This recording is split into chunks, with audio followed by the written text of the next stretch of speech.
Assalamualaikum warahmatullahi wabarakatuh. Innalhamdulillah. Wassalatu wassalamu ala rasulillah. Sallallahu alaihi wasallam wa ala alihi wa sahbihi wa mawalah. La hawla wa la quwwata illa billahi al-'aliyyil 'azim. Rabbi zidna ilman warzuqna fahman wa 'amalan shalihan. Rabbi ishrah li sadri wa yassir li amri wa hlul 'uqdatam min lisani yafqahu qawli. Selamat sore teman-teman semuanya. Bersama Logika Informatika. Di sini kita coba membahas berkaitan dengan aljabar boolean. Bagaimana aljabar boolean itu bisa digunakan dalam ilmu komputasi erat kaitannya dengan sebuah operator yang namanya implikasi. Itu yang paling banyak digunakan.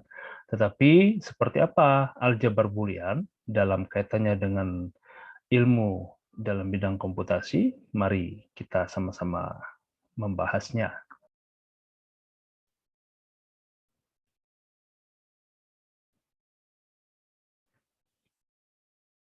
Baik, teman-teman, aljabar boolean di sini merupakan sebuah ilmu dalam bidang matematika sebenarnya ya. Ada kata aljabar, bagaimana penjabaran daripada rumus ataupun persamaan yang sifatnya menggunakan aturan daripada boolean. Nah, kita ketahui yang namanya boolean itu adalah sebuah nilai yang hanya mempunyai dua nilai, yaitu true atau false. Tidak ada yang lain ya, selain benar atau salah. Makanya di sini kita selalu membuat nilainya itu bisa 1, 0, atau true, false, atau yang lainnya. Di beberapa literatur digunakan nilai 1, 0 sebagai nilai yang bisa kita katakan bagian daripada tupel dari aljabar boolean. Nah, teman-teman di sini penemu dari aljabar boolean ya di sini adalah Josh Boole dan De Morgan. Ya, kita tahu di sini ya terkenal dengan dalil De Morgan yang kita sama-sama mengetahuinya di hukum daripada logika itu ada dalil De Morgan. Dan Josh Boole di sini ahli matematika juga yang saat ini keilmuannya sangat diakui dengan adanya tipe data sekarang ini ya namanya Boolean. Nah, teman-teman, misalkan B di sini adalah sebuah himpunan yang didefinisikan menggunakan beberapa operator ya, yaitu plus dan multiplikatif atau di sini perkalian. Jadi penjumlahan dan perkalian ini adalah dua operator yang mempunyai sifat biner. Biner ini artinya ada dua operan. Tapi ada juga di sini dia terkait ya B ini dengan operator uner. Karena di sini uner ini hanya mempunyai satu operan saja. Sehingga di sini kita sering sebut uner ini sebagai sebuah apa namanya ya, katakanlah not kalau di himpunan, kalau di proposisi itu dia mempunyai namanya negasi ya, negasi. Nah, itu di proposisi. Misalkan 0 dan 1 adalah dua buah elemen di dalam sebuah tupel B atau himpunan daripada B membentuk sebuah tupel. Tupel di sini sebuah benda yang berisikan himpunan dan operator-operatornya. Nah, ini disebut dengan aljabar boolean. Apabila kita definisikan anggota daripada B ini A, B, dan C yang berlaku. Aksioma sebagai berikut. Nah, jadi di sini teman-teman ada istilahnya klausur ya, tertutup pada operasi penjumlahan dan operasi perkalian. Apanya tertutup? Apabila A dan B ini mempunyai nilai 0 dan 1 tadi, true atau false, apabila kita ambil salah satunya, ini A, B, C diumpamakan anggota daripada himpunan B, ambil salah satu anggotanya, maka kita bisa melakukan operasi penjumlahan dan perkalian dengan nilai true dan false tadi, sehingga hasilnya pun demikian, yaitu true dan false. Itu tertutup. Jadi tidak ada hasil perkalian dan penjumlahannya itu merupakan bilangan 2 ataupun 5 atau 3, tidak.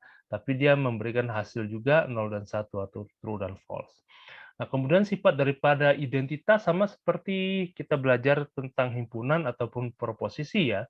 Dia mengadopsi dari ilmu, dari hukum, dari himpunan dan proposisi juga. Di sini ada yang dinamakan dengan penjumlahan dan perkalian, tetapi sifatnya adalah identitas. Namanya identitas itu sembarang bilangan yang dioperasikan dengan identitas menghasilkan bilangan itu sendiri. Jadi di sini kalau kita lihat berapapun nilai A-nya pasti di sini ya satu ini adalah sebuah identitas karena hasilnya adalah A.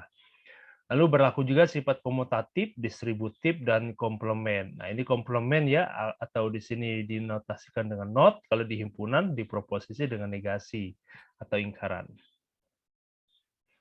Nah, di sini nol ini disebut dengan zero atau di sini apa ya? Kalau di sini unit semesta, yang ini berarti empty set.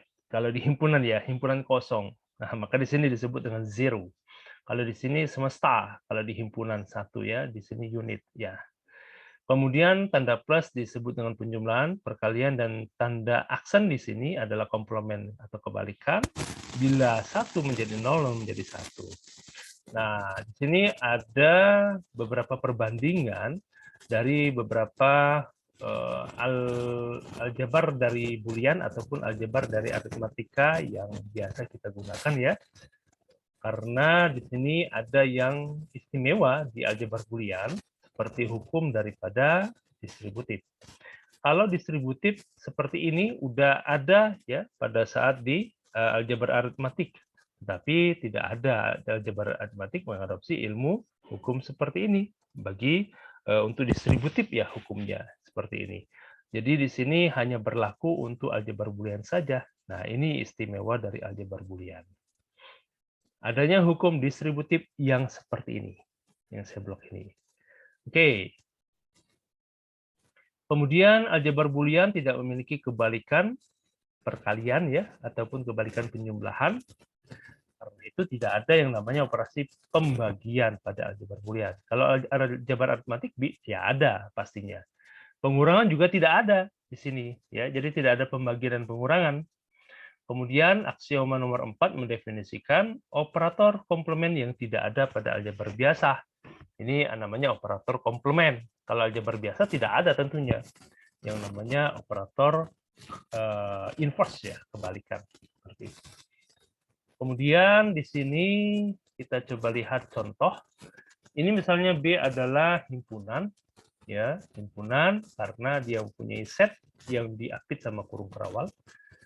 Adalah pembagi dari 70. Katakanlah ini faktor daripada 70. Tunjukkan cara membentuk B menjadi sebuah aljabar Boolean. Jadi di sini kita bisa mengetahui melalui sifat-sifatnya tadi. Yaitu kita definisikan bahwa ada KPK dan FPB. Nah, ini didefinisikan di soal, kalaupun ada. Jadi A plus B sebagai KPK, A dikali B sebagai PBB. Apa KPK? Ini persekutuan kecil, ini faktor bilangan bulat terbesar. Atau sering kita sebut dengan FPB, faktor persekutuan besar, faktor persekutuan kecil, seperti itu. Di sini ada komplement yang didefinisikan dengan 70 dibagi dengan A. Nah, selanjutnya hukum-hukum ini akan coba kita lihat ya melalui hasil yang tadi disebutkan sebelumnya dalam apa namanya postulat Huntington yang tadi ya ada beberapa macam, ada identitas, ada distributif, ada komutatif, asosiatif ya. Nah, itu kita coba lihat satu persatu. Melalui hukum identitas di sini KPK A,1 berapapun nilai A ini bisa kita coba ambil sembarang sebenarnya. Maka hasilnya adalah A. Misalkan di sini, apabila kita ambil sebuah nilai A, ya satu adalah elemen identitas ya. Nah, maka di sini untuk elemen identitas ini dikatakan sebagai elemen yang bila dioperasikan akan menghasilkan bilangan itu sendiri. Untuk penjumlahan. Lalu di sini untuk identitas perkaliannya adalah 70 untuk perkalian. Nah, perlu kita buktikan satu persatu. Apabila nanti kita masukkan nilainya di sini untuk elemen daripada A, ya, elemen A ini kita ambil sembarang ya, bisa 1, 2, 5, 7 dan seterusnya. Kalau kita masukkan KPK di sini, ini KPK ya. Jadi di sini misalkan tadi berapa ya? Kita katakan 5. Berarti nanti 5 di sini 5,1. maka hasilnya adalah 5 KPK-nya. Ya, ternyata benar ya. Ternyata benar. Jadi mewakili 5 itu jangan 5 ditambah 1, tetapi kita masuk kepada fungsi ini. Dan hasilnya adalah bilangan itu sendiri. Kemudian untuk PBB juga sama, misalnya 5,70. Ya, kalau kemarin kita belajar tentang Euclidean, maka di sini kita bisa menerapkan juga Euclidean, sehingga di sini 5,70 ini PBB-nya adalah 5. Ya, karena bilangan ya, kalau dalam konsep Euclidean itu, saya coba jelaskan sedikit tentang Euclidean. Misal kita punya Euclidean sebagai berikut.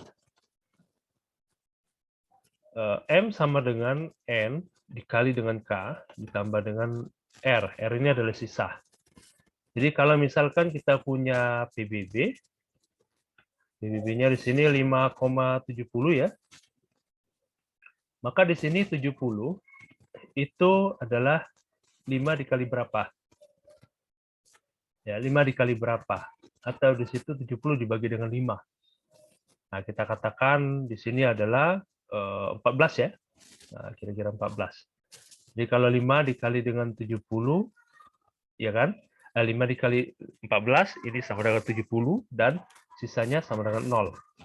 Nah, ini sudah kita dapatkan nanti hasilnya, bahwa benar ini sama dengan 5, karena sudah sisanya 0. Ini dari konsep Euclidean. Jadi teman-teman, untuk konsep ini, ya Euclidean ini, dia mengadopsi bilangan-bilangan yang mungkin nanti di sini bukan 5, yang lainnya juga sama, kita bisa gunakan. Ada sisa, ada yang dibagi, ada pembagi, ya, dan ada sisa. Ini hasil bagi. Ya, ini Euclidean namanya. Rumus awalnya di sini, ya, yaitu M sama dengan N dikali dengan K ditambah dengan R. Nah, ini rumus umumnya ya.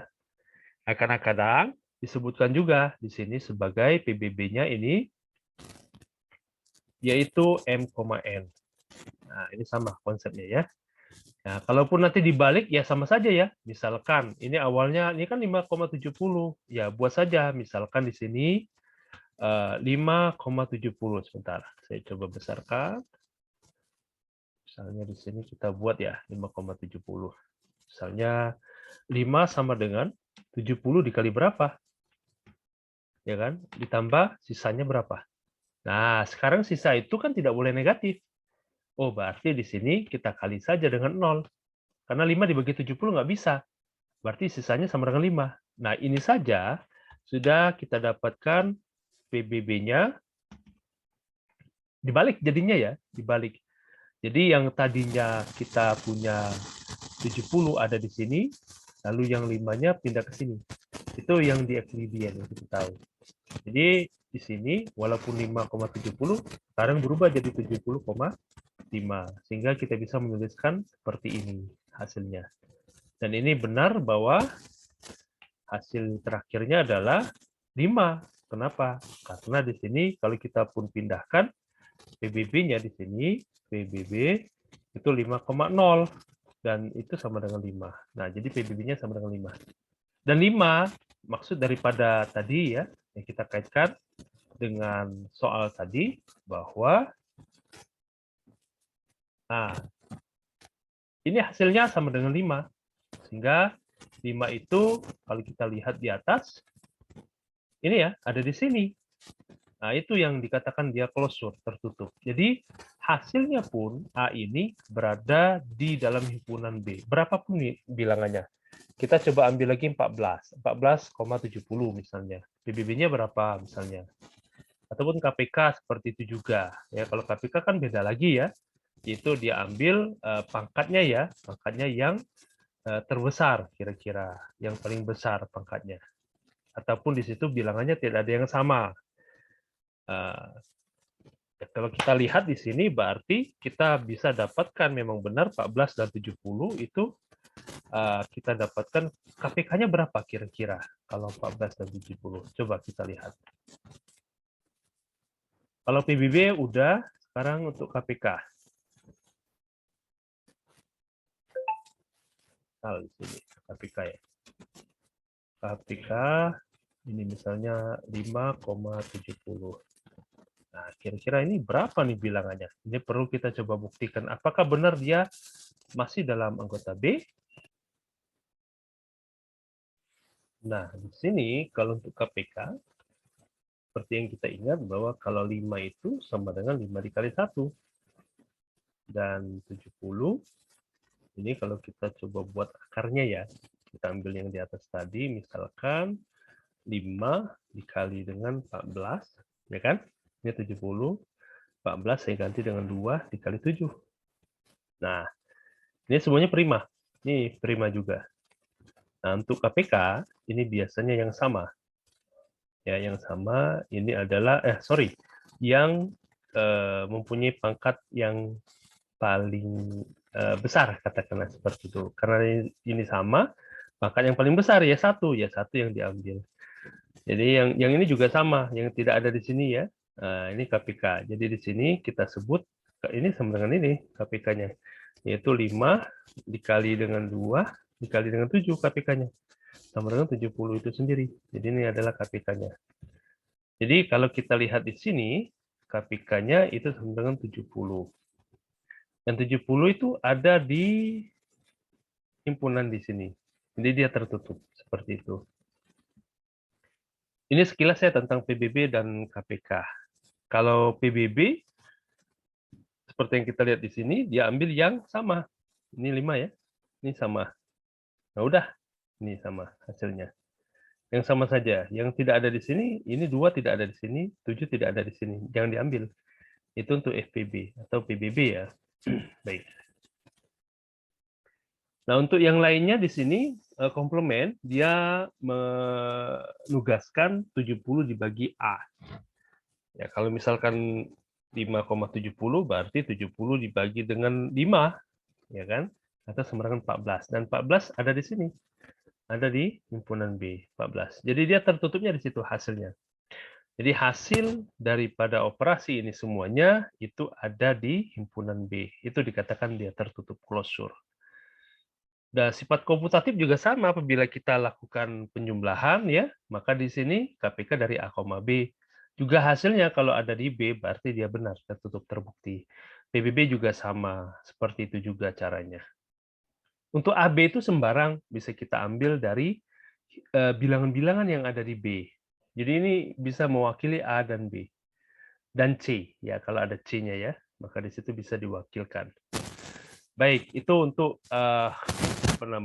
contoh ya yang merupakan dia bagian dari tupel aljabar Boolean. Kemudian untuk yang lainnya ya sama ya. Kalau misalkan seperti ini tupelnya 0,1, 0 true, false dan true misalnya, ya sama saja.